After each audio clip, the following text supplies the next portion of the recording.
Vamos a nuestro estudio de hoy. Estamos en Isaías. Voy a ir en mi Biblia a Isaías. Te pido que me acompañes a Isaías, capítulo 40.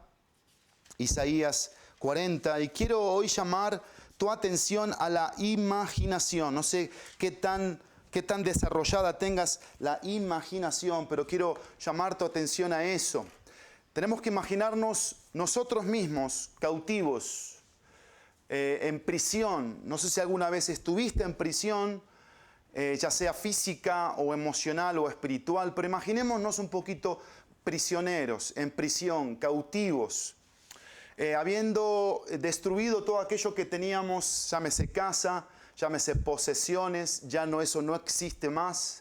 Y se nos lleva a una tierra desconocida, lejana, donde no se habla nuestro idioma, pero no solamente eso, sino que empiezan a ejercer una opresión sobre nosotros. Empiezan a colocar cargas y yugos sobre nosotros. Un Dios al que nosotros no creemos ni adoramos, y se nos empieza a pedir que adoremos a ese Dios. Imagínate esa escena. Imaginémonos tú y yo en esa escena, porque así estaba el pueblo de Israel, cautivo, preso, prisionero. Y algo interesante en este contexto de Isaías capítulo 40 hasta el final del libro de Isaías capítulo 66 es que Dios va a hablar acerca de su consuelo a través del profeta. El mensaje es el consuelo de Dios. El título del mensaje de hoy es ¿Cuán grande es Él? ¿Cuán grande es Él? Y yo quiero simplemente repasar algunas cosas interesantes para que tú y yo estemos en contexto y nos sepamos ubicar qué fue lo que pasó del capítulo 1 al capítulo 39 y qué es lo que está pasando del capítulo 40 al capítulo 66. Aquí tenemos entonces la segunda sección del libro, En la segunda sección estamos hablando como si fuese el Nuevo Testamento. La primera sección fue el Antiguo Testamento, que habló del juicio de Dios, de la disciplina de Dios, y todo por consecuencia del pecado. Y el Nuevo Testamento va a hablar de la gracia de Dios.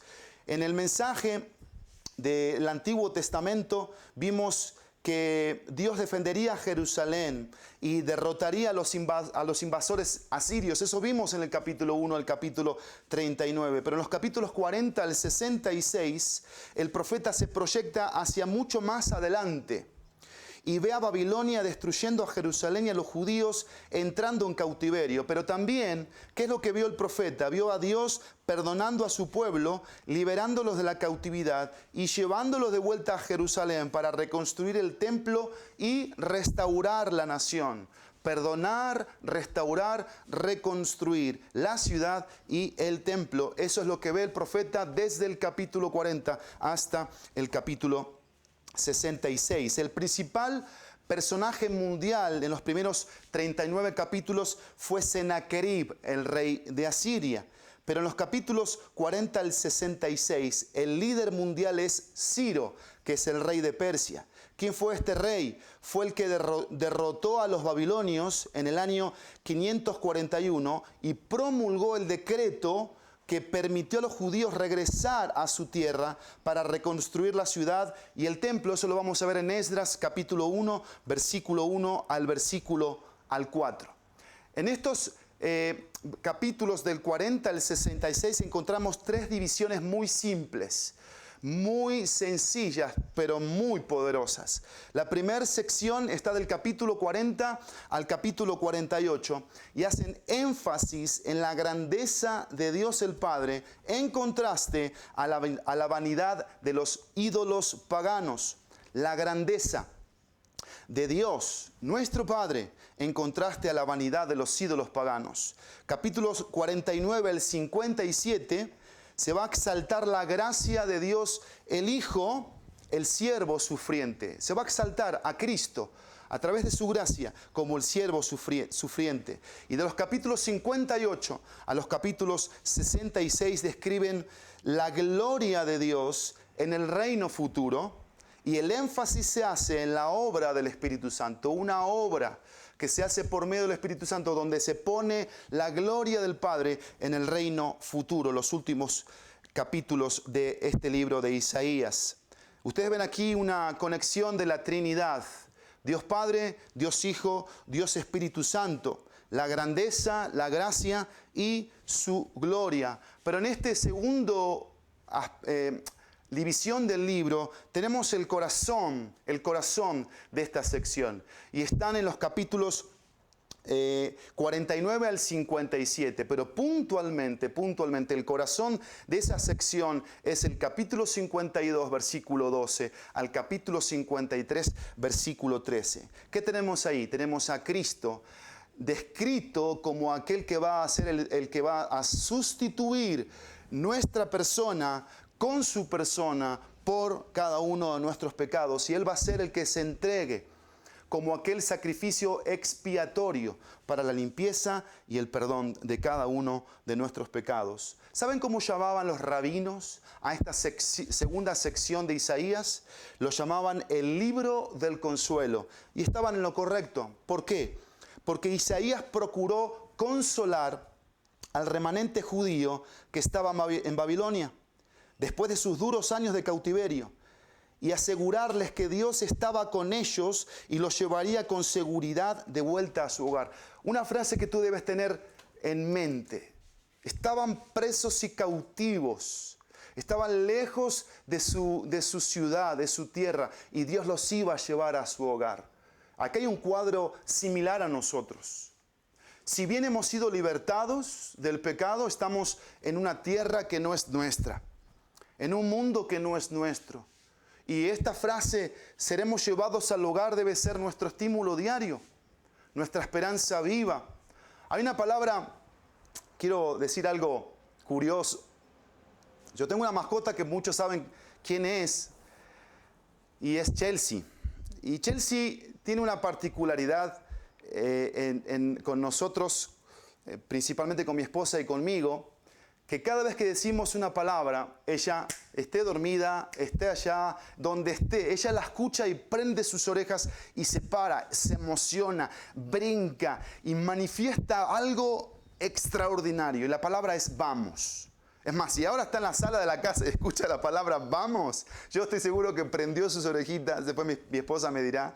Pero vamos es, me paro, me preparo y va a la puerta, porque ella sabe que vamos significa salimos a pasear, a dar las vueltas que diariamente nos reclama. Y ahora es en la mañana y también es en la tarde-noche. Así que la palabra vamos, ¿por qué te comparto esto? Porque esa palabra vamos para ellos era importante.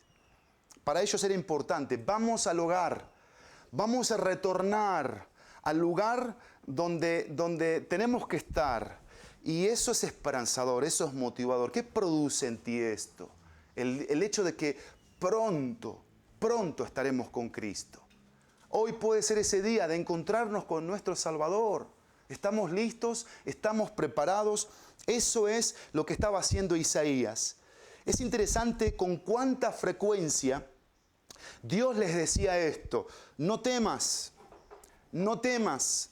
Y cuántas veces les confirma la realidad de dos cosas, su perdón y su presencia. Esto es singular aquí. Dios les decía que a pesar de tantas cosas, Él los perdonaba y su presencia estaba con ellos. No es ninguna sorpresa que durante siglos el pueblo de Dios ha acudido a estos capítulos para hallar seguridad, confianza y ánimo en los días difíciles de la vida, porque en estos mensajes Dios dice y nos dice a todos nosotros, a los que pertenecemos a su pueblo, anímense y sean consolados. Eso es lo que está haciendo Dios. Y la idea aquí es esta. La idea es, en este mensaje que tiene como título, ¿cuán grande es Él? ¿Cuán grande es Él? Es esta simple ilustración. Yo tengo aquí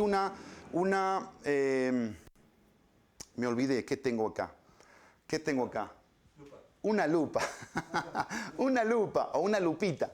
No lupita de Guadalupe, lupita de chiquitita. Una lupa. Cuando yo hago esto y quiero ver algo más de cerca, es impresionante. Yo tengo aquí mi Biblia. De lejos no veo, pero acerco la lupa y me agranda la imagen. Me agranda la imagen.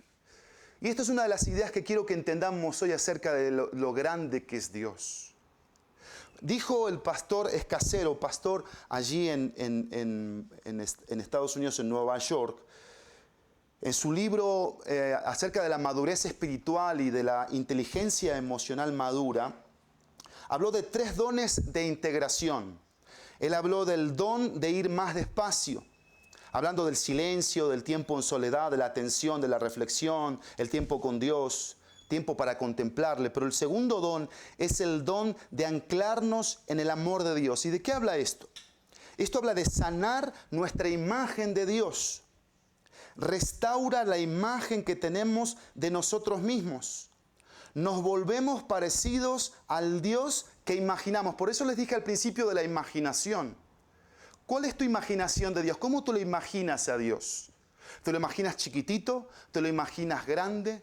¿Cómo estás viendo tú a Dios? Saben, hubo un presidente en los Estados Unidos llamado Lyndon B. Johnson, y él dijo algo a la Universidad de Michigan. Él dijo esto: en la generación de ustedes, todos nosotros tenemos la oportunidad de avanzar, no solamente hacia una sociedad próspera y pujante, sino hacia una sociedad grandiosa. Ahora, eso lo dijo en 1964 este presidente. ¿Cómo habrían reaccionado los cautivos judíos en Babilonia ante lo dicho por el presidente? Una sociedad próspera, eran refugiados cuya tierra y ciudad santa estaban en ruinas. Una sociedad pujante, sin rey ni ejército, eran débiles e indefensos ante las naciones que los rodeaban. Una sociedad grandiosa. Habían sido culpables de una gran rebelión contra Dios y habían padecido gran humillación y disciplina.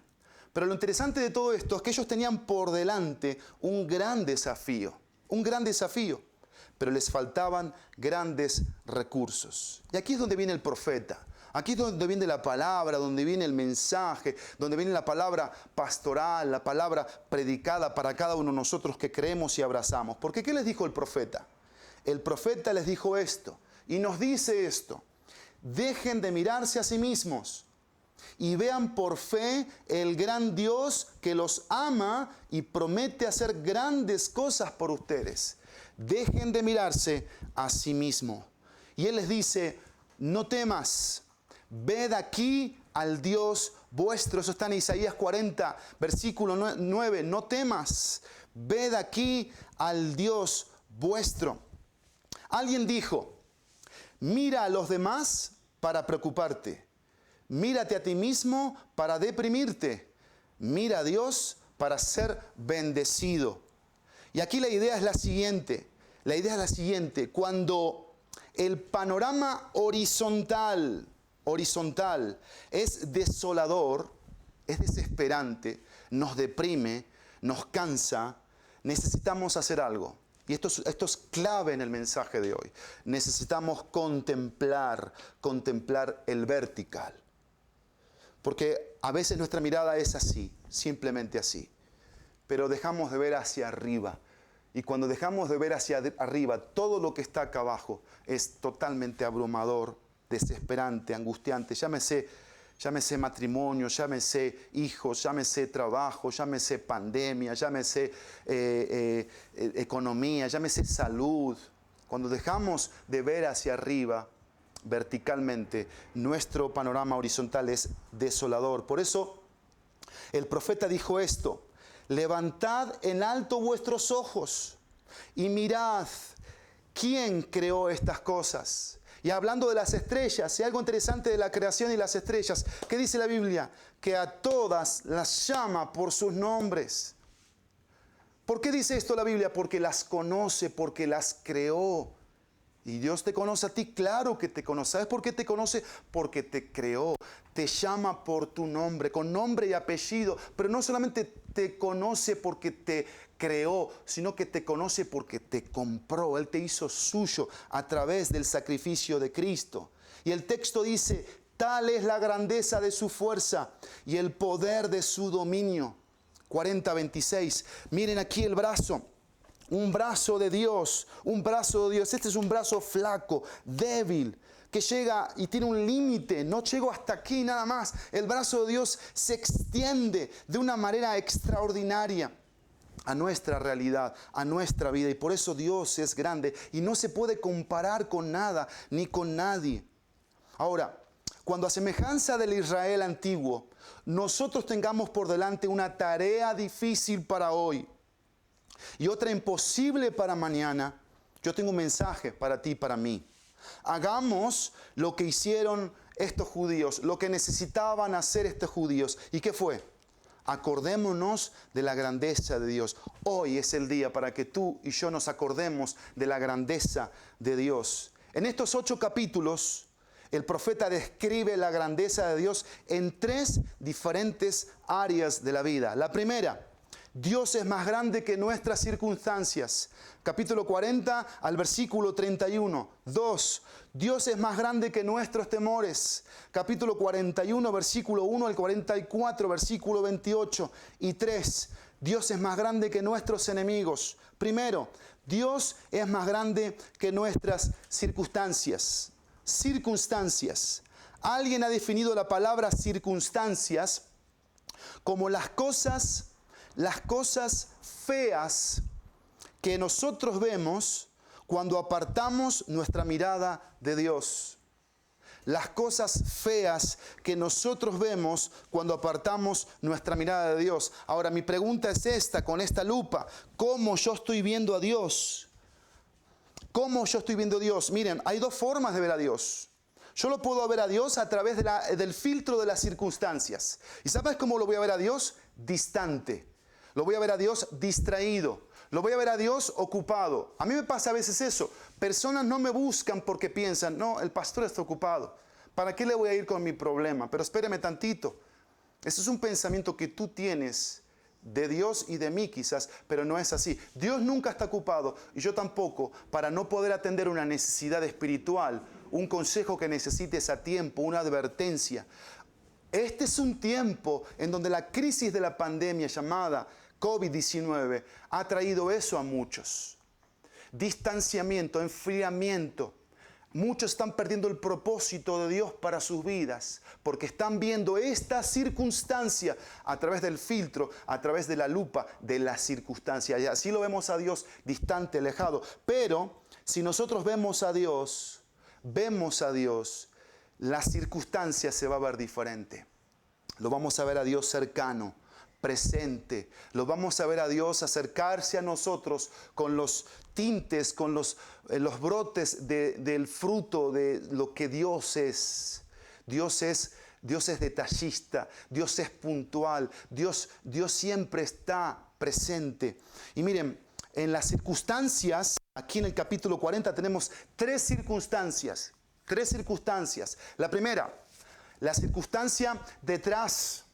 La segunda, la circunstancia delante. Y tercero, la circunstancia dentro. La circunstancia detrás. ¿Cómo veían ellos su pasado? Bueno, veían su pasado fracasado, veían su pasado en pecado, veían su pasado habiendo cometido infinidad de errores y de pecados. Básicamente ellos cometieron los pecados de injusticia, de inmoralidad, de idolatría. Fueron pasivos a la verdad de Dios, suspendían el mensaje del profeta y lo dejaban a un lado y desobedecían. Eran los pecados que ellos veían hacia atrás y por eso Dios les trae 4 voces para animarles, 4 voces que ellos estaban necesitando oír. 4 voces. La primera voz es la voz del perdón. Dice el versículo 1, consolaos, consolaos, pueblo mío, dice vuestro Dios. Hablad al corazón de Jerusalén. Cuando dice hablad al corazón, está hablando con ternura. Dice, decidle a voces que su tiempo es ya cumplido, que su pecado es perdonado, que doble ha recibido de la mano de Jehová por todos sus pecados. Lo que está diciendo aquí de doble no es que Dios es sádico y Dios es injusto y les va a dar mucho más. No, lo que está diciendo es que ellos estaban recibiendo conforme a lo que habían hecho, su merecido. Todo pecado, amados míos, tiene su consecuencia. Y la peor disciplina del pecado es la misma que el pecado ejerce. Pero Dios viene aquí con una voz de perdón. Dice, su pecado es perdonado. ¿Qué significa esto? Que Dios limpia, que Dios libra al pecador. La voz del perdón. La voz del perdón. Y miren, esta pregunta yo me hice: ¿por qué recordar aquello que Dios ha decidido olvidar? ¿Por qué recordar aquello que Dios ha decidido olvidar? Y Dios hace eso con nuestros pecados. Dios los entierra, Dios los arroja al fondo de la mar. Satanás viene a nosotros con culpabilidad. Por eso no tengamos negociaciones con el diablo. No tengamos conversaciones con él mentales ni emociones. No decidamos cosas con la naturaleza pecaminosa, con el diablo, con el mundo, porque siempre van a traer acusación. La segunda voz en esta circunstancia detrás es la voz de la providencia. Versículo 3 al versículo 5. Voz que clama en el desierto: preparad camino a Jehová, enderezad calzada en la soledad de nuestro Dios. Todo valle sea alzado y bájese todo monte y collado, y lo torcido se enderece y lo áspero se allane, y se manifestará la gloria de Jehová, y toda carne juntamente la verá, porque la boca de Jehová ha hablado. La voz de la providencia. ¿Qué tenemos aquí en el cuadro del Nuevo Testamento? A Juan el Bautista. ¿Y qué hablaba de Juan el Bautista? De preparar el camino del Salvador. ¿Cómo nos consuela Dios aquí a través de esa voz de la providencia? Proveyéndonos un camino que nos lleva a Cristo, un camino que nos lleva a la cruz. Y eso es lo que está diciendo aquí la palabra de Dios. La tercera voz es la voz de la promesa. Versículo 6 al versículo 8. Voz que decía: da voces. Y yo respondí: ¿qué tengo que decir a voces? Que toda carne es hierba, y toda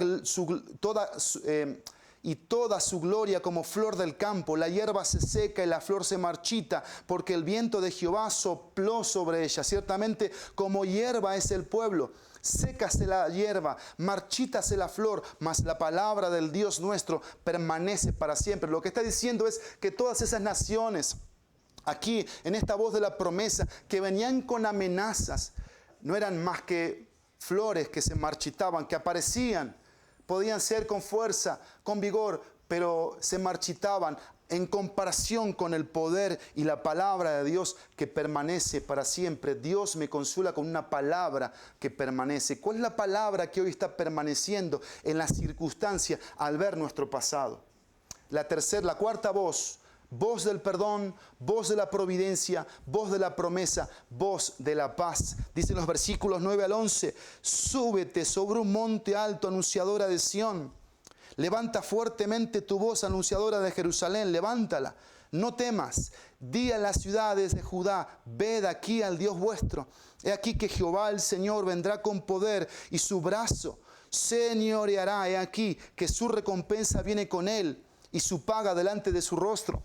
Como pastor apacentará su rebaño, en su brazo llevará a los corderos, y en su seno los llevará. Pastoreará suavemente a las recién paridas. La voz de paz. Dios me consuela como un pastor que suple todas mis necesidades. Todas mis necesidades. Y Dios viene a mí y me ofrece ese regazo para que yo, como su oveja, me ponga sobre Él y deje que Él me ministre. Deje que Él venga a mí y sane mis heridas.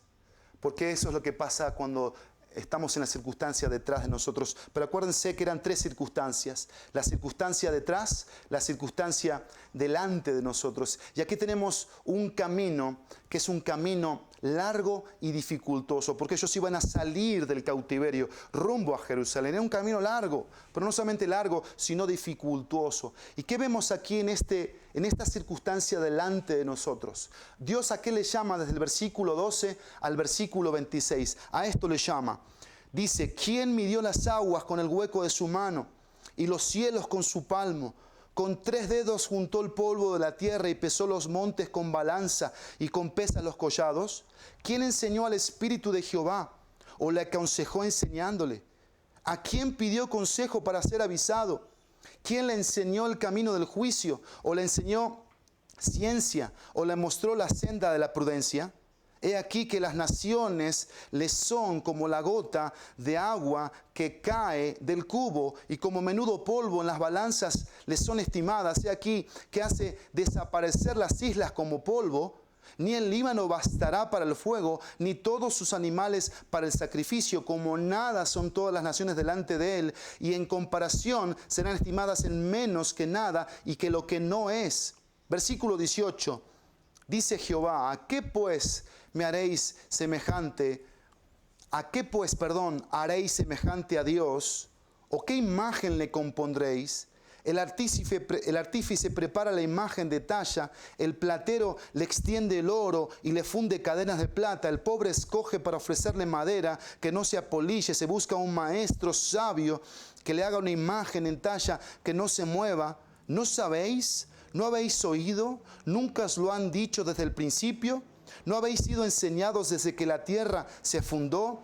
Él está sentado sobre el círculo de la tierra, cuyos moradores son como langostas. Él extiende los cielos como una cortina, los despliega como una tienda para morar. Él convierte en nada a los poderosos, y a los que gobiernan la tierra hace como cosa vana. Como si nunca hubieran sido plantados, como si nunca hubieran sido sembrados, como si nunca su tronco hubiera tenido raíz en la tierra. Tan pronto como sopla en ellos, se secan, y el torbellino los lleva como hojarasca.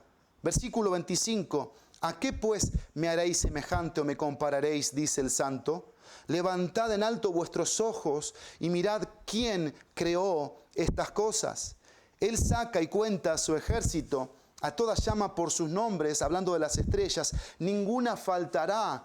Tal es la grandeza de su fuerza y el poder de su dominio. Y en la circunstancia delante de nosotros, el profeta trae un mensaje de la grandeza de Dios.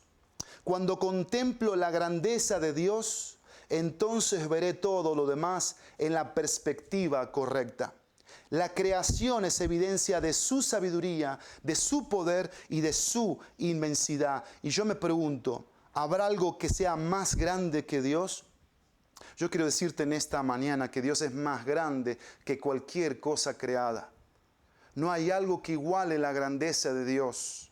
Y recordemos que en esta primera parte, lo que está haciendo aquí el profeta es poner a Dios por encima de todo, pero principalmente de los ídolos paganos, de la idolatría, porque querían comparar a Dios. Y Dios mismo les dice en varias ocasiones: ¿por qué me quieren comparar a mí? ¿Qué hallan? ¿Qué encuentran en ese ídolo como punto de comparación?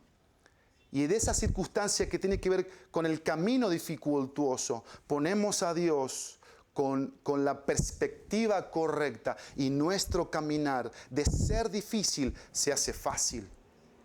¿Por qué se hace fácil? No porque se quita lo difícil, sino porque la confianza puesta en Dios nos asegura la victoria en la dificultad, en todo lo que venga en nuestro caminar por delante. Y tercero, la circunstancia dentro de nosotros, detrás de nosotros, delante de nosotros, y quizás esta sea una de las más difíciles, dentro de nosotros. Y aquí vemos que la nación se quejaba delante de Dios. ¿Por qué se quejaba delante de Dios?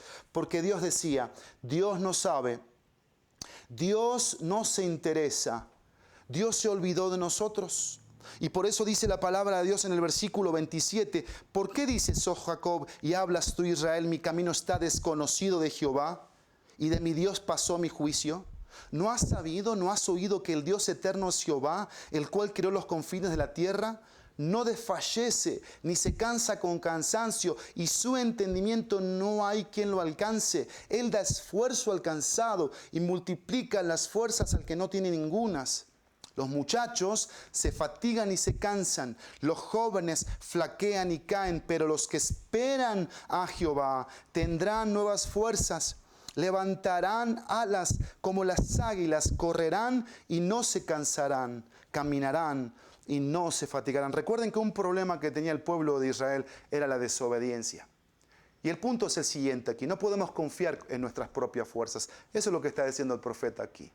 Porque para ese caminar, para esa circunstancia dentro de nosotros, que involucra la que está detrás y la que está delante, no la podemos separar.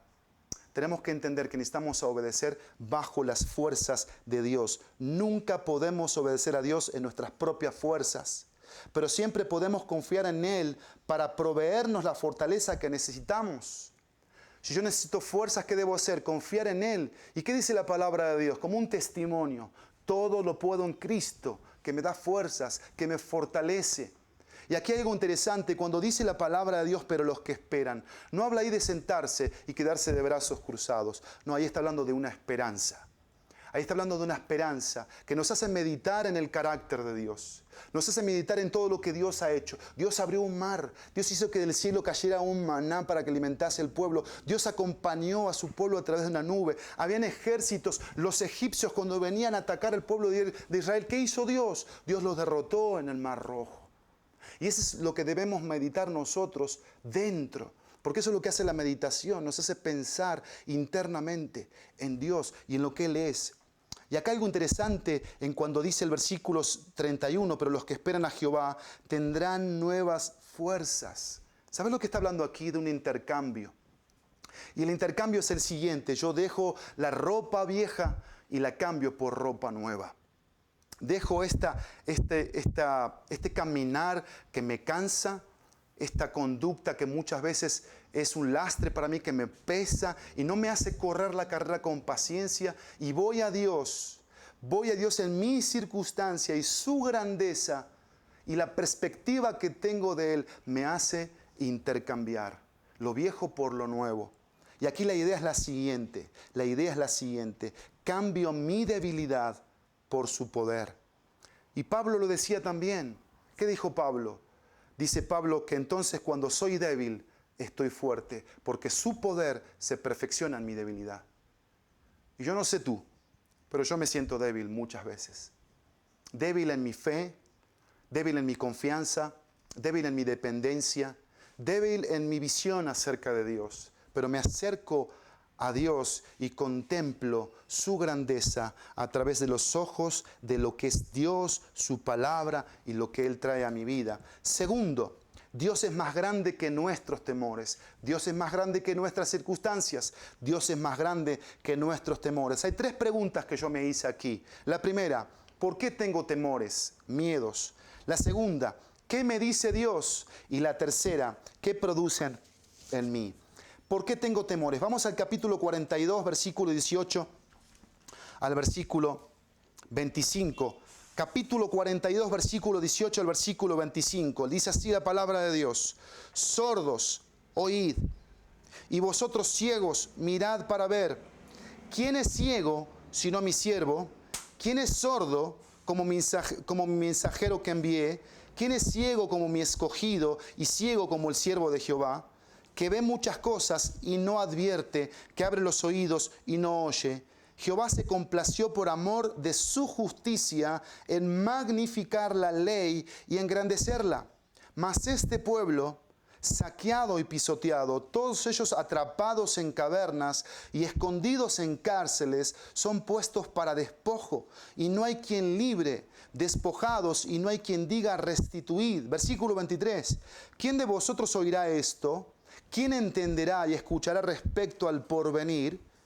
¿Quién dio a Jacob en botín y entregó a Israel a saqueadores? ¿No fue Jehová con quien pecamos? No quisieron andar en sus caminos, ni oyeron su ley. Por tanto derramó sobre él el ardor de su ira, y fuerza de guerra. Le puso fuego por todas partes, pero no entendió, y le consumió, mas no hizo caso. Qué fuerte declaración tenemos aquí. Y la primera pregunta es: ¿por qué tengo temores? Bueno, acá está el punto.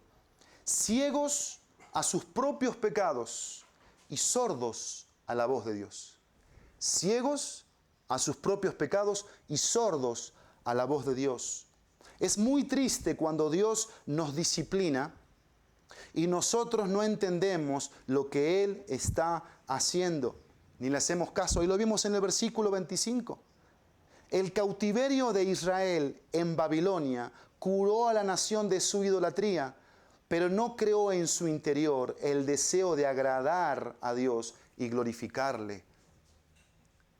Y aquí es donde nosotros tenemos que reparar, porque por eso estamos con miedos, por eso tenemos temores, porque estamos ciegos a nuestros propios pecados y estamos sordos a la voz de Dios.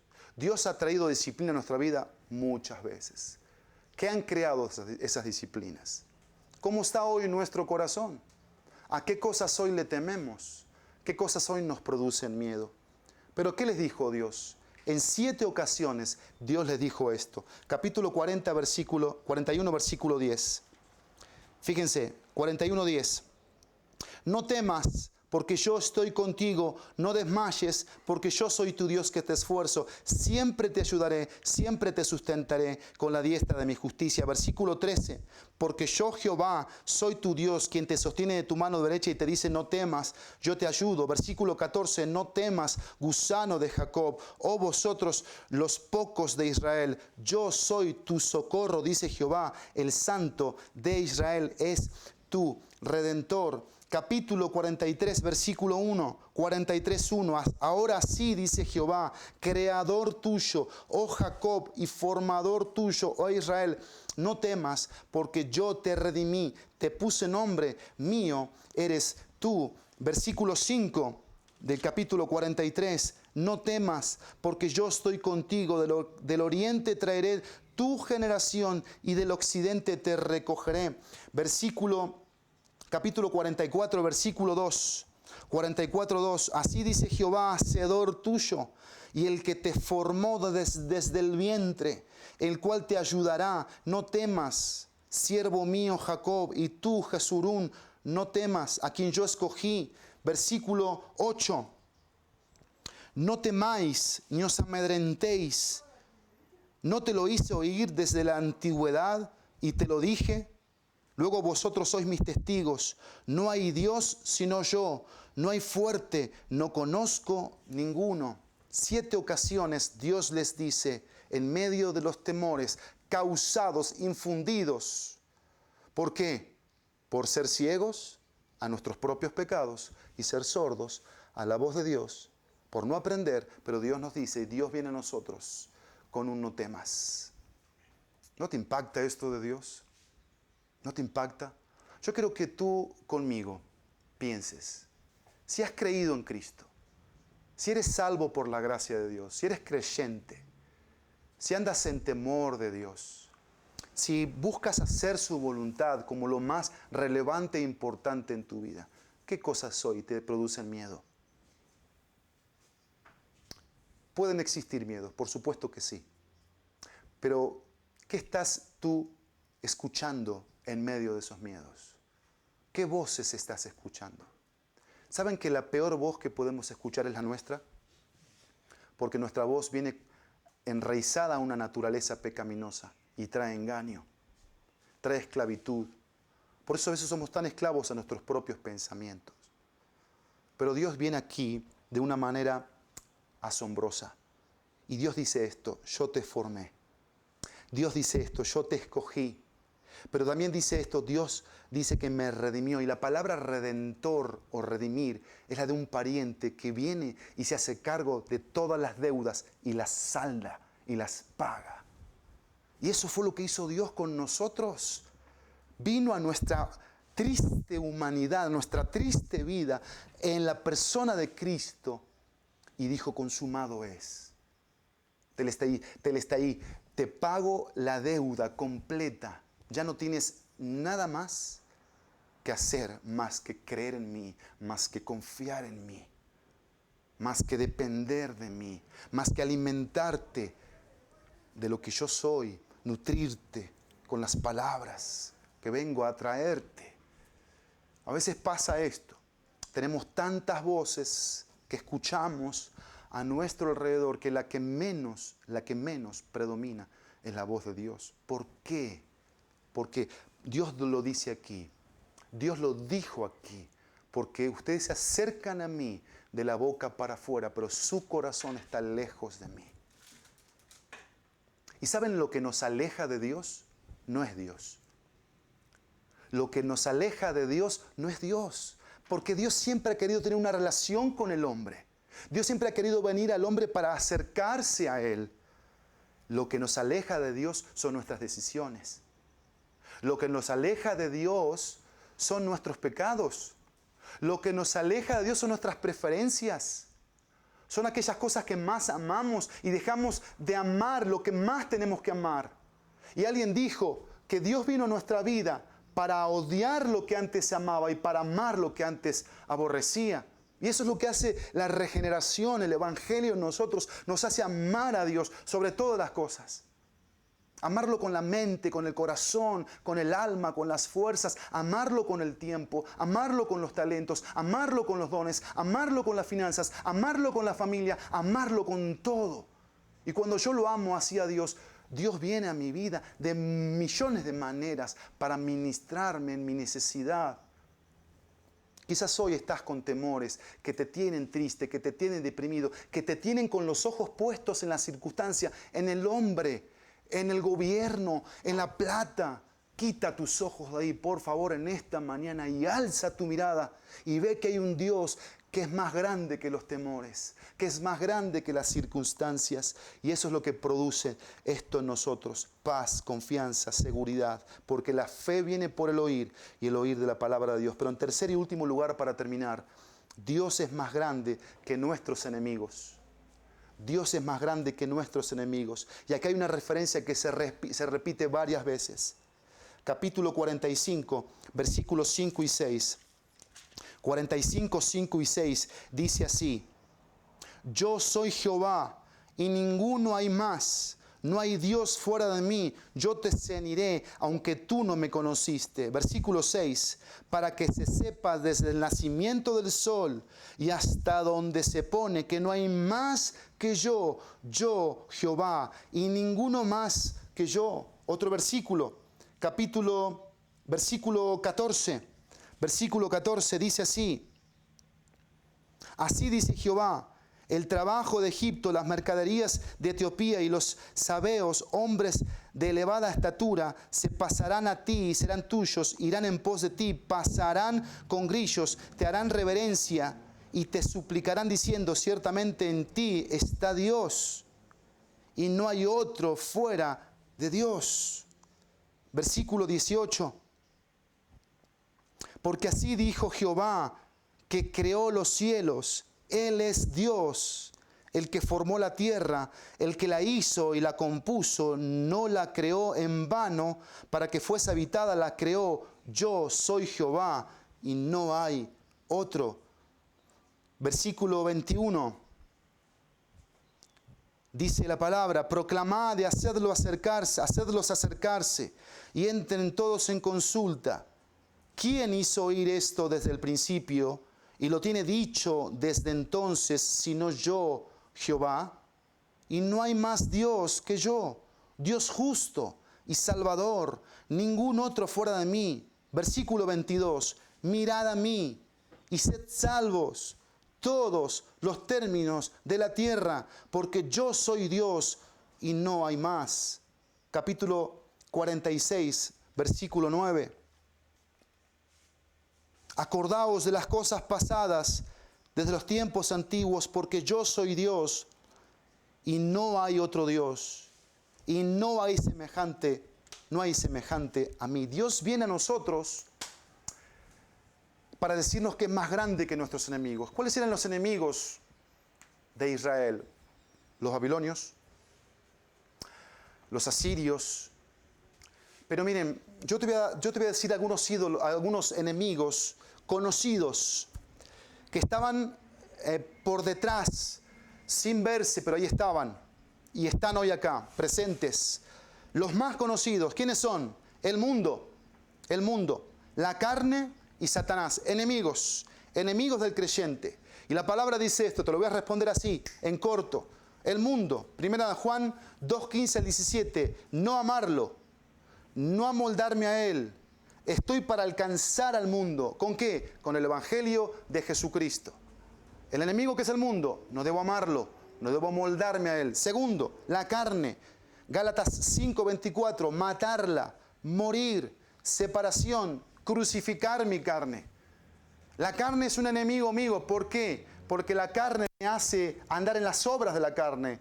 Y ahí vimos la lista en Gálatas 5, desde el versículo 18 en adelante, todas esas manifestaciones de la carne, que hay odio, envidia, rencores, falta de perdón, adulterio, inmoralidad, abuso, injusticias, etcétera, etcétera. Todos esos pecados, dice la palabra que yo debo matarlos, morir, hacer una separación, una distancia. Y recuerden siempre esto.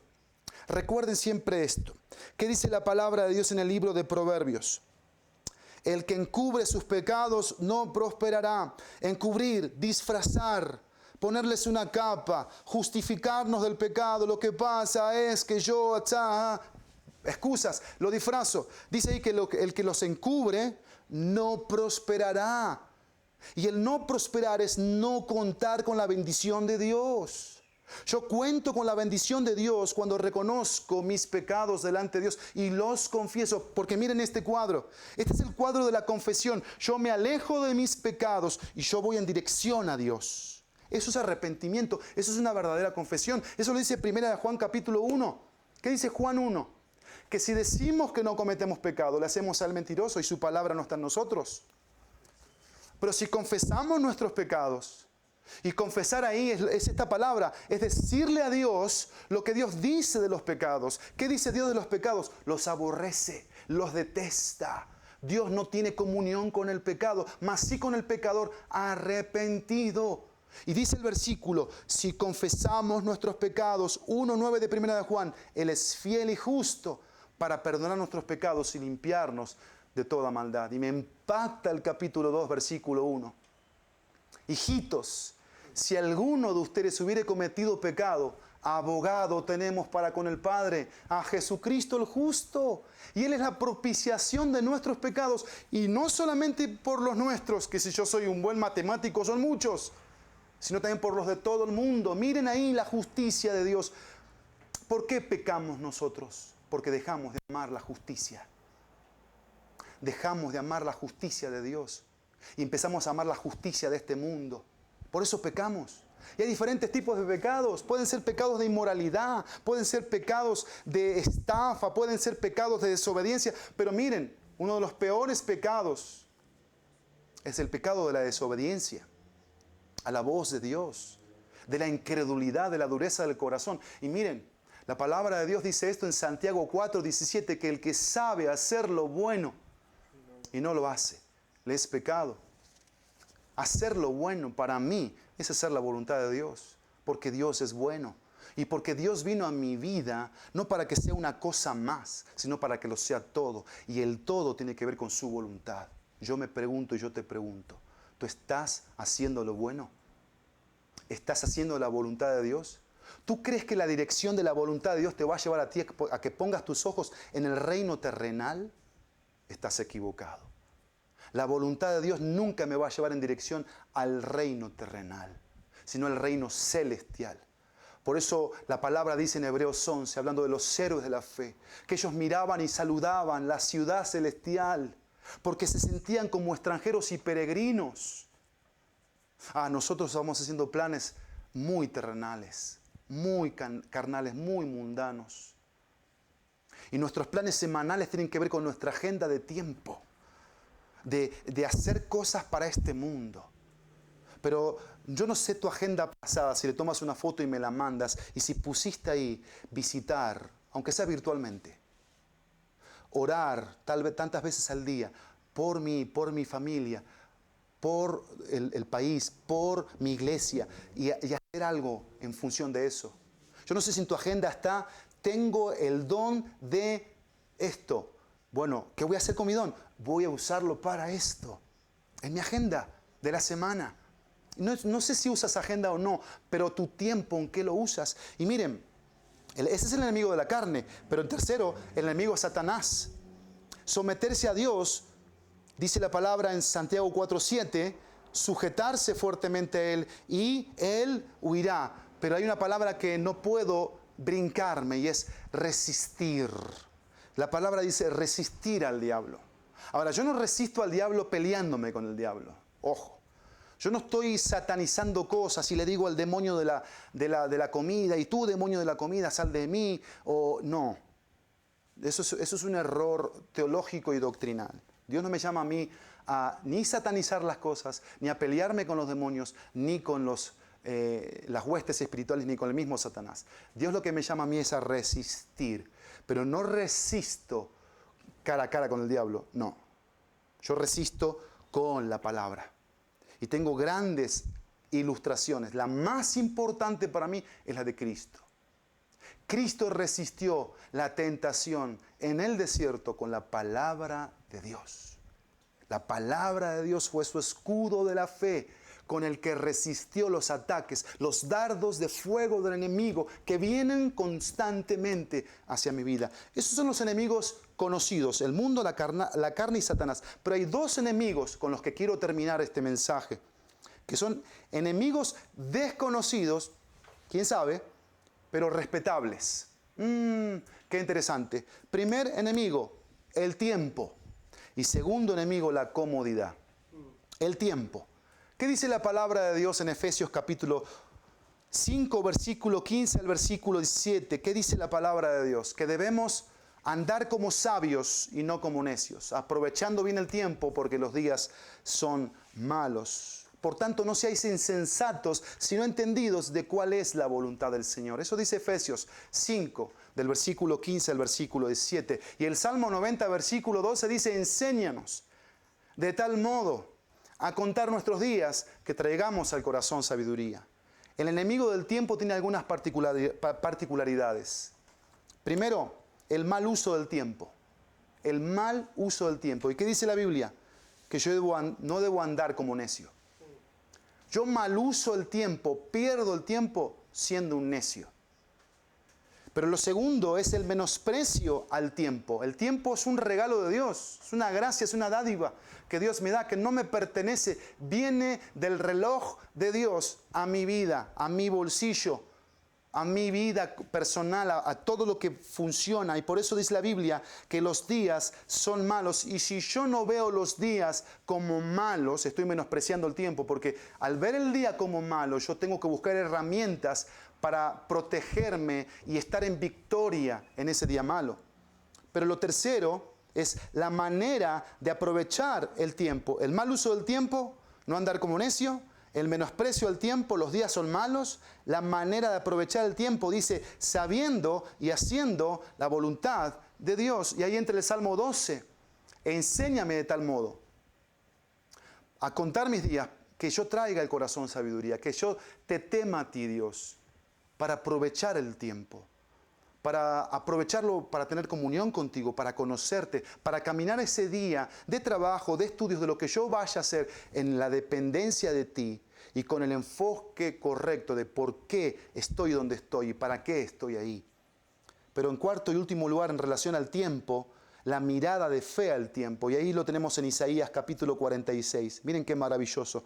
46, versículo 3 y versículo 4. Capítulo 46 de Isaías. Dice el texto bíblico, oídme, oh casa de Jacob. Todo el resto de la casa de Israel, los que sois traídos por mí desde el vientre, los que sois llevados desde la matriz y hasta la vejez, yo mismo y hasta las canas os soportaré yo. Yo hice, yo llevaré, yo soportaré y aguardaré. Por eso le coloqué la mirada de fe al tiempo. Esto es extraordinario de nuestro Dios. Lo que está diciendo aquí es esto. Desde antes de nacer, y eso lo dice también el Salmo 139, desde el versículo 13, Dios me cuida, Dios me protege, Dios me sostiene. Y hasta la vejez, hasta mis últimos días, lo que está diciendo el texto es que de extremo a extremo yo cuento con el sostenimiento, con el cuidado, con la provisión, con el soporte, con la guarda de Dios. Extraordinario, extraordinario. Ahora, la gracia de Dios está donde su voluntad me puede cuidar. Si yo me salgo de la voluntad de Dios, yo corro peligro. Y por eso me impacta la visión del libro de Esdras, que menciona sobre la buena mano de Dios sobre mí. Yo siempre menciono esto porque en mi testimonio personal lo he podido ver infinidad de veces.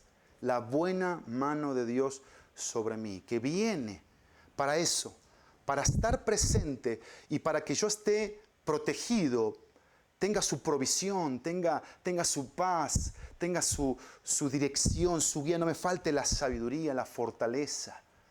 Pero si yo decido hacer mi propia voluntad, yo decido ir por mi propio camino, evidentemente yo estoy saliendo de la cobertura de Dios. Y lo último, aquí ya para terminar, amados míos, el último enemigo, que es un enemigo desconocido, es la comodidad. Es algo asombroso lo que pasó en los siguientes capítulos. Pero una de las cosas asombrosas que pasaron es que el pueblo de Israel se acomodó a Babilonia. Se acomodó a Babilonia. Y empezaron a crear jardines y a construir sus propias casas. Y estaban cómodos, al punto de que les resultaba difícil salir de ahí. ¿Qué fue lo que hizo Dios? Los puso en un horno, los puso en una prueba. Y eso es lo que hace Dios con la comodidad. Porque yo pienso en la iglesia, no pienso en el Israel pasado, sino pienso en la iglesia presente. Y la iglesia de hoy en día puede complacerse muy fácilmente debido a su comodidad y opulencia. Pero escuchen esto, es posible que Dios nos meta en el horno para recordarnos que estamos aquí para ser siervos y no consumidores ni espectadores. ¿Para qué estamos aquí? Para ser siervos y no consumidores ni espectadores. El pastor Miguel Núñez dijo lo siguiente para concluir: necesitamos una idea más grande del Dios que adoramos y una idea más pequeña del hombre y de los reconocimientos de esta vida. Necesitamos una idea más grande del Dios que adoramos. Así que mi conclusión práctica es la siguiente: la grandeza de Dios en mi vida no se medirá ni por las circunstancias, ni por los temores, ni por mis enemigos, sino por la manera en cómo miro a Dios. Y yo miro a Dios de tres formas. Miro a Dios como el que me salva. Miro a Dios como el que me sostiene. Miro a Dios como el que me da seguridad. Yo tengo aquí un último ejemplo. Estas son semillitas. Y son semillitas de cilantro. Las semillitas de cilantro producen eso, cilantro. Y yo no tengo que venir a sembrar sobre esta semillita otra semillita, quizás la de cebolla, porque yo lo que quiero es cilantro. Ni tengo que venir a sembrar la semillita del tomate, porque lo que quiero es cilantro. Y tengo aquí esta bolsita para ejemplificar la semilla de la palabra de Dios en nosotros. Una semilla que se planta, que viene a nuestra vida con vida para producir un fruto en nosotros. Hoy, para mostrarnos la grandeza de Dios. Oremos. Padre, gracias por tu palabra. Gracias por tu grandeza. Cuán grande eres, Dios. Cuán grande eres. Y nos humillamos ante tu grandeza. Eres más grande que nuestras circunstancias, las que sean que estemos viviendo hoy. Eres más grande que nuestros temores, los mismos que hayamos causado nosotros mismos. Pero también eres más grande que nuestros enemigos, los conocidos y los desconocidos respetables. Tú eres más grande. Y no tenemos excusa para no tener fe, no tenemos excusa para estar en dudas. Tenemos toda la gracia hoy de vivir en la grandeza de quien tú eres y no en la pequeñez. Yo no sé qué imaginación tengamos todos de ti, pero lo interesante es que esa imaginación del Dios que tenemos lo reflejamos. Y si tenemos un cristianismo inconstante, intermitente, un cristianismo insensible, Dios, no puedo decir que ahí estás tú. Lo que puedo decir es que tú estás donde hay corazones arrepentidos, no perfectos, arrepentidos, que confiesan, que reconocen, que piden perdón. Y venimos a ti para reconocer, para recibir tu palabra, para poderla vivir, para poder producir ese fruto, por esa semilla que tú has plantado hoy en nosotros. Que tengamos una semana de experimentar tu salvación, tu sostenimiento sobre nosotros y la seguridad que produces en todos aquellos que somos tu pueblo, que somos tus hijos. En el nombre de Jesús. Amén y amén.